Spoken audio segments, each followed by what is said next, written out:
Olha, o voto feminino, ele se tornou um dos mais caros nas eleições deste ano.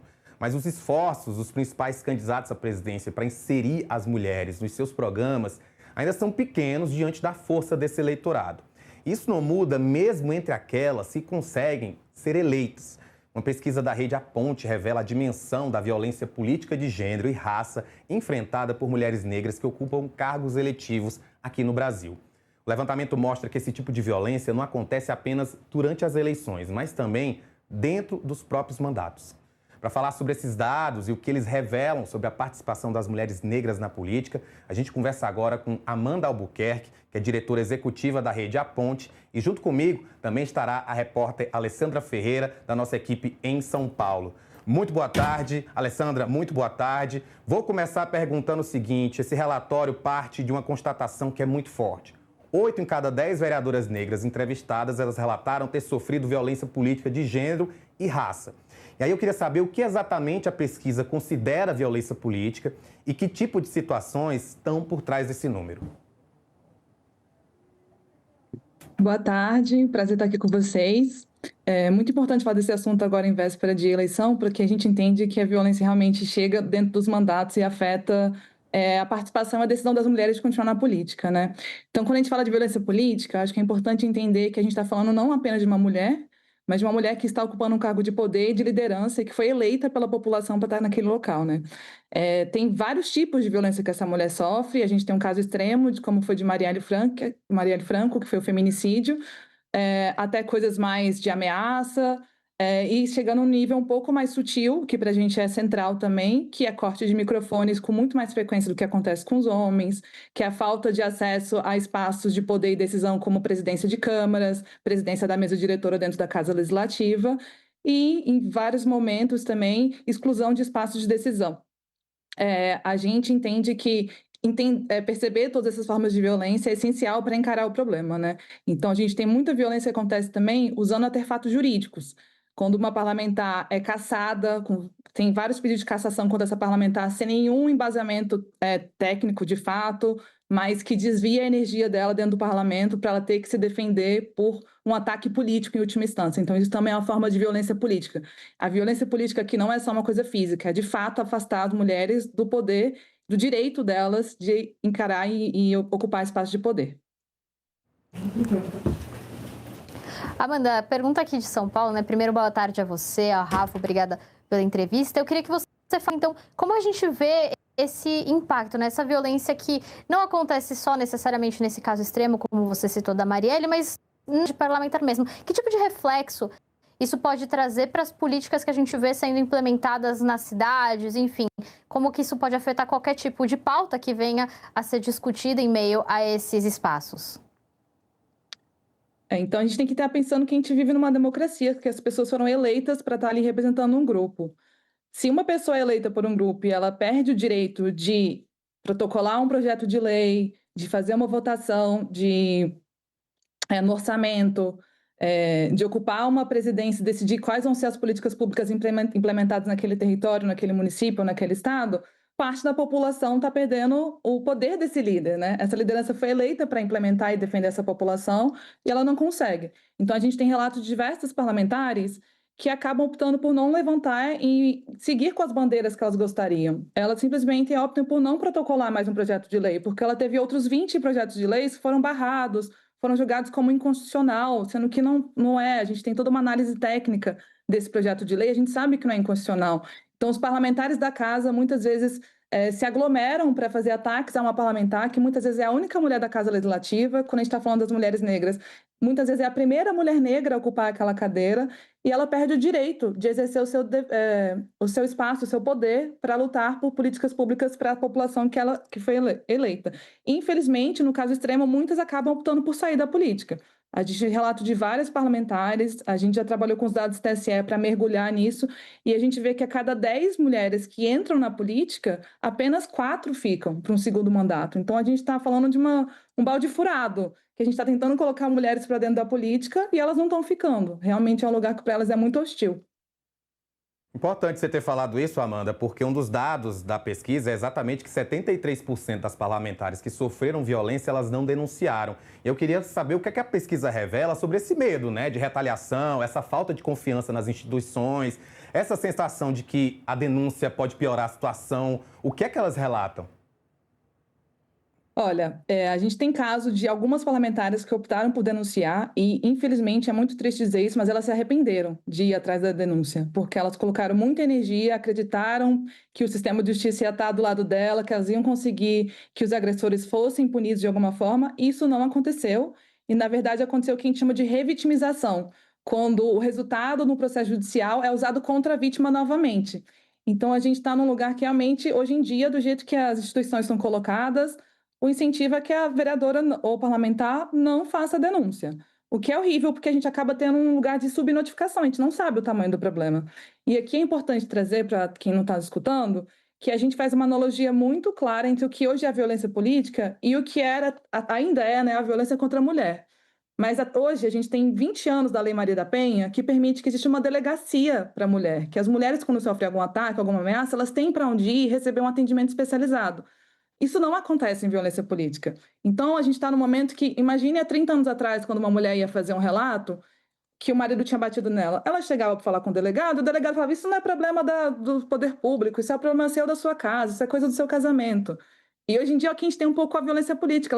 Essas mulheres parlamentares não têm para onde ir para falar que não estão conseguindo protocolar os seus PL, sendo que é um direito delas, né? A gente está falando aqui, a gente nunca quer que chegue no caso extremo, a gente acha que acabar com a vida é uma coisa que a sociedade deve ir contra essa maré, né? A gente tem que estar num lugar que todas possam viver livremente, mas uma mulher política não poder exercer os seus direitos, sendo que ela representa milhares de pessoas que votaram nela, é uma democracia muito falha, né? Então a gente está no momento de repensar as instituições que deveriam estar protegendo as mulheres que estão ali, né? Então a gente tem mulheres no parlamento hoje que estão votando ali no Congresso sobre leis que querem proteger as mulheres, mas elas mesmas não estão protegidas. As nossas deputadas, temos várias que têm que andar de carro blindado hoje em dia, porque estão sofrendo ameaças de morte. Isso é muito sério, isso é muito grave. É uma falha democrática que a gente realmente tem que olhar como isso como sociedade. E, Amanda, como que o Código Eleitoral pode reforçar esse combate? Eu digo isso porque a gente teve um exemplo aqui em São Paulo ainda esse ano em que a Justiça não reconheceu como violência política de gênero a ofensa que foi feita, né? Uma vereadora em São Carlos não reconheceu isso como uma violência política. Entendeu, o juiz na época na decisão, entendeu que poderia ter algum impacto, né, de questão civil, poderia ser levado para outros casos, mas como reforçar o Código Eleitoral? Porque existe lá o artigo 326B, se eu não me engano, como garantir que tenha uma punição para esse tipo de crime, para esse tipo de violência contra a mulher no âmbito político? Então a gente está no momento de desafio de fortalecimento institucional dos poderes, né? Então, de um lado, como você mencionou, o Código Eleitoral prevê, a partir da Lei de Violência Política, que é uma lei que foi instituída em 2021. No entanto, a Justiça Eleitoral não está acostumada a julgar crimes desse tipo, né? Eu trago novamente o caso da Maria da Penha. É muito fácil, às vezes, você julgar uma agressão física, mas e a violência psicológica? Não é qualquer delegado que consegue acessar e entender a dimensão desse problema.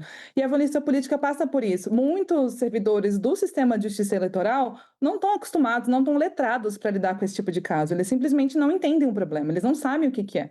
A gente está falando de vários homens que estão ocupando esse espaço e que acham que faz parte do jogo político, está tudo bem.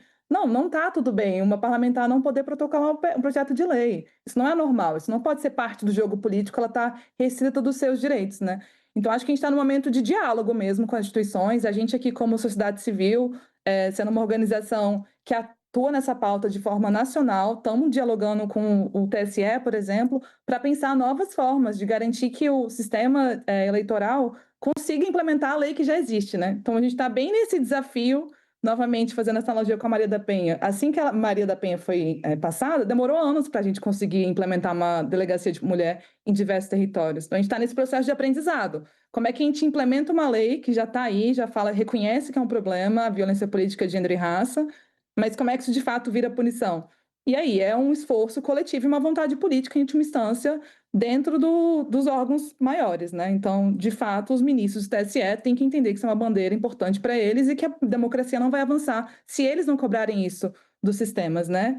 E aqui eu acho que é um ponto importante trazer, que é o papel dos partidos também. Os partidos têm que se sensibilizar e mobilizar e combater a violência política dentro do espaço do partido. A gente acha que a violência política é um problema mais dos partidos de esquerda. Não é. Todas as mulheres de todo o espectro político sofrem violência. É um relato que a gente tem.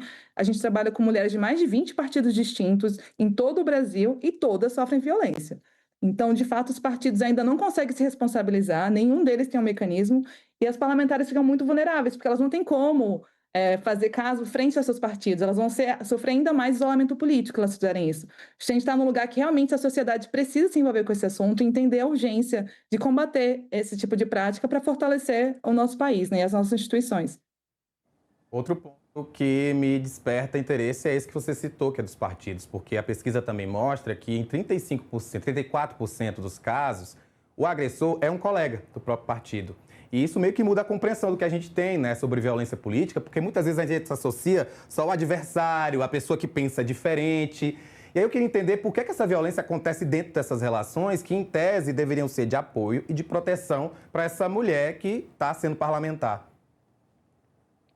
Então, a gente está falando, a gente usa o termo que é o fogo amigo, né? O famoso fogo amigo. Em última instância, o partido também é um lugar de disputa, porque quando a gente faz uma eleição proporcional, que é o que a gente tem, né? As cadeiras são distribuídas pelo número de votos que o partido ganhou e os parlamentares são ranqueados ali dentro. Então, em última instância, os homens dentro do partido não necessariamente querem que as mulheres cresçam dentro do partido, porque eles vão perder essas cadeiras, né? E é por isso que é tão importante a gente falar da questão das cotas de cadeiras, para garantir que as mulheres consigam ocupar essas cadeiras, independente do que acontece dentro dos partidos. Mas é isso, é um lugar de disputa em que normaliza-se a violência, né? É muito normalizado que esse tipo de coisa faz parte do jogo político. A gente escuta muito isso. Ah, é assim mesmo. Os homens também sofrem violência política. Por que estão falando só das mulheres negras? O que a gente traz é que a dimensão é outra, né? A gente vê no alocação de recursos agora, a gente tem 5 bilhões que vai ser distribuído agora nas eleições, né? O fundo público que o governo está dando para todos os partidos alocarem para suas candidaturas. E a gente tem o fato de que muitas mulheres não conseguem receber sua verba ou recebem na última semana, quando elas já nem conseguem executar o recurso, né? Que é o que a gente chama de violência econômica, violência patrimonial. A mulher fica restrita de agir politicamente porque o partido decidiu alocar o dinheiro de forma desigual entre homens e mulheres. Isso faz parte de um jogo que a gente está tentando mudar. E por isso que é tão importante a conscientização, as pessoas entenderem o que é o problema, né? Entender que, de fato, é um problema muito complexo. A gente esperaria muito, a gente gostaria muito que os partidos entrassem com a gente, mas a gente ainda está no mundo em que a maioria dos partidos são liderados por homens brancos. Então, será que eles vão estar realmente preocupados com as dimensões que afetam as mulheres? Eles realmente querem abrir espaço para essas mulheres concorrerem, terem candidaturas competitivas, investirem na campanha de mulheres? Essa não é a realidade que a gente está vendo. Então, enfim, essa questão dos partidos é essencial que, de fato, haja uma pressão externa, porque internamente as mulheres dentro do partido não encontram muito espaço para avançar. Essa é a dura realidade. E, Amanda, eu tinha uma dúvida, né, um questionamento. Como a gente pode fazer também para ter esse equilíbrio, então, né, entre projetos de lei que possam vir a ser feitos, que determinem que a gente tenha ali que metade das vagas, por exemplo, sejam determinadas para mulheres, mas equilibrar também com essa questão da violência, porque ao pensar nessa violência, isso pode ser uma forma de não incentivar que mulheres procurem ocupar esse espaço na política, né? Então, como equilibrar essa questão das cotas, como você mencionou, mas também o combate a essa violência?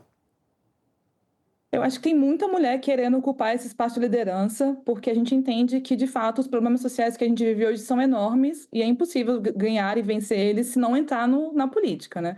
Quando a gente fala de políticas públicas, essa é a melhor forma de mudar a vida das pessoas. Então, de fato, a gente entende o papel das mulheres como lideranças, que querem ver futuros melhores para os seus filhos, netos, para gerações para frente.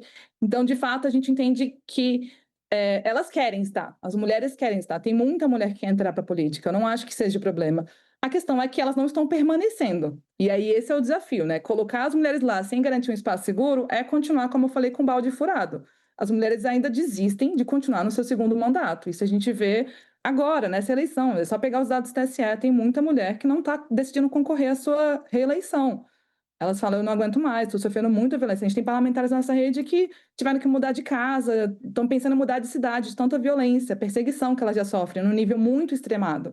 Então, de fato, se a gente não garantir instituições que vão punir os agressores, porque muitas vezes, como a gente identifica, 80% dos ataques acontecem por parlamentares, dentro da casa. Então, assim, a gente tem mecanismos para possivelmente avançar com isso, como, por exemplo, mudar o regimento interno, que é as regras que regem o que acontece dentro da Casa Legislativa. A gente tem caminhos, mas é preciso que o presidente da casa, que em geral é um homem branco, entenda esse desafio, entenda a injustiça que é não garantir a segurança dessas mulheres, porque elas estão sendo expulsas desse espaço, né? Então, novamente, eu acho que de fato é o momento da gente entender e abraçar isso como sociedade. Da mesma forma como a gente fez com a Lei Maria da Penha, que tem que avançar e cada vez avança mais para garantir a proteção das mulheres no seu espaço privado, né, no ambiente doméstico, em suas casas, a gente precisa entender que essa violência perpetua, é um reflexo de entender que as mulheres é um incômodo, né, para um espaço que nunca teve mulheres decidindo, olhando para as questões, querendo liderar, querendo propor soluções para o país. É um incômodo para quem ocupa esse espaço historicamente. E a gente entende que isso é o jogo político, né? Disputar esse espaço.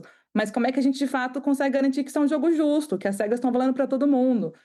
Não é normal o nível de violência e ameaça que as mulheres sofrem. Não é a mesma coisa que os homens. Então, quando fala homem também sofre violência política, é só um artefato argumentativo, mas não é a verdade, não é o que os dados mostram também, né? Amanda, os dados que vocês trazem são graves e tão grave quanto é esse discurso atual que a gente tem visto durante essa campanha eleitoral de diminuição da importância do voto feminino.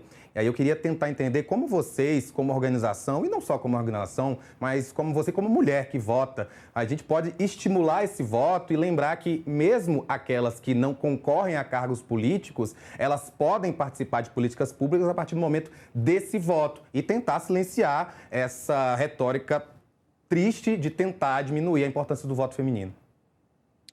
Então, a gente está num momento bem desafiador da democracia em que as pessoas se desconectaram, né? Elas perderam a esperança um pouco no sistema político, assim. Se você for ver os dados, as pessoas não se identificam com o partido, não acreditam nos seus líderes. A gente está num momento de muita pouca esperança mesmo. Então, é muito importante que as pessoas voltem a se conectar e entender que, em última instância, se a sua rua vai ter luz, se você vai pagar mais ou menos imposto sobre algum bem, qual vai ser a política de segurança do seu município, isso depende de quem está ali decidindo a alocação do recurso público, quem está desenhando as leis daquele território onde você mora. Tipo, as pessoas têm que voltar a se conectar com esse ponto, porque esse é o sistema que a gente decidiu morar como sociedade, é assim que a gente decidiu se organizar. A gente aqui que não está concorrendo, a gente vota e um grupo decide como é que a gente vai usar os impostos para pensar políticas públicas, né? Então, a gente entende que é o momento de reconectar, reesperançar com esse sistema, porque é o que a gente tem nesse momento. A gente está falando de um país de mais de 200 milhões de pessoas, né? Então, ir para um lugar de entender a importância de ter um líder que te representa. E aí é um desafio mesmo as mulheres entenderem que num espaço que nunca teve uma mulher negra, como é que eu vou votar numa mulher negra, né? A gente tem mais de 2.500 municípios, mais de metade dos municípios brasileiros não tem nenhuma mulher negra na casa, nenhuma, assim. Como é que a primeira mulher negra vai entrar ali se a população não consegue nem visualizar, né? Tipo, nunca esteve uma mulher ali. Se você vê a foto daquela Casa Legislativa, em todos os anos, nunca nenhuma mulher negra ocupou aquele espaço.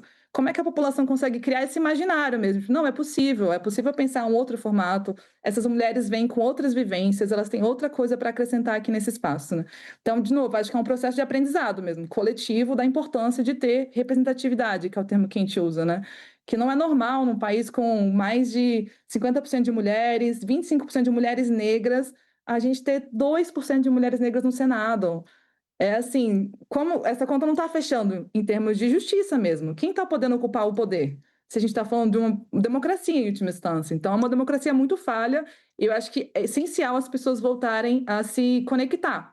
O que é a importância do voto? Por que eu tenho que votar? Por que eu tenho que estudar em quem eu vou votar? E depois que eu votei, não acaba a democracia. Essa pessoa vai ficar 4 anos ou 8, se for no Senado, desenhando leis, decidindo para onde vai o imposto que eu paguei. Então, enfim, é realmente um processo de educação cidadã que a gente chama, né? Das pessoas se reconectarem com o poder público, que é um desafio, porque a gente tem muito escândalo de corrupção, né? Tudo que a gente está vendo, que vocês estavam comentando nas últimas reportagens, assim, é muito desgostoso para as pessoas estar lidando assim, tipo, poxa, eu votei nessa pessoa e estou tendo que lidar aqui com essa realidade de uma pessoa que está desviando recurso que era para ir para creche, para ir para uma questão privada, assim, né? Então, enfim, a gente entende o desgosto, mas não há outra forma. Infelizmente, essa forma que a sociedade civil, a sociedade decidiu se organizar, né? Amanda, muito obrigado por estar com a gente aqui no Agora Metrópolis. Alessandra, obrigado também por estar aqui com a gente. Qualquer novidade, vocês voltam, por favor, sejam sempre muito bem-vindas. Obrigada. Olha, Vou pedir mais 2 minutinhos para você,